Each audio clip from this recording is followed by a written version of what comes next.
Iceland's latest eruption has covered a stunningly large area. I estimate the current figure to total 7.59 square kilometers or 2.93 square miles and involve as much as 30 million cubic meters of molten rock. Thankfully, the existing lava lobes which have approached two major points of infrastructure have seemingly ceased their forward motion, but there is still an uneasy situation for those who live on the farm known as Hron. In the last 20 hours, the lava flowed at a rate as high as 800 meters an hour, with the southern lobe advancing 4,400 meters in that time span.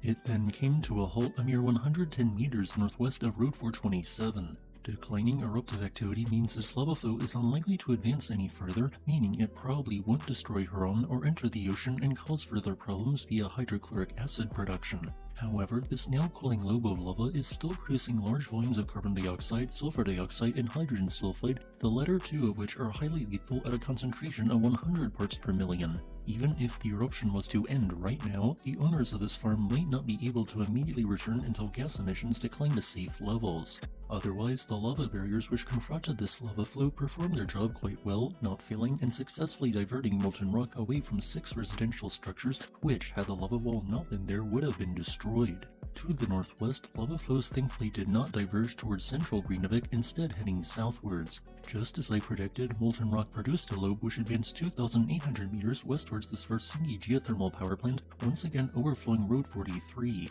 When this initially occurred, the heat of the lava burned a portion of the natural petroleum products that composed asphalt in these roads, creating a thick black plume. There was a concern for some time that Grindavik would be cut off by every single access road, but thankfully this did not occur. While one of 3 major roads was cut off by lava, a further major road and 2 minor roads to the west of the town experienced damage as they subsided slightly. The extent of the damage near the golf course on Road 425 is unclear at this time, but it would be best to consider that road is currently impassable. Everyone at the Blue Lagoon, the Svartsengi geothermal power plant, and Grindavik were all successfully evacuated before lava cut off any roads.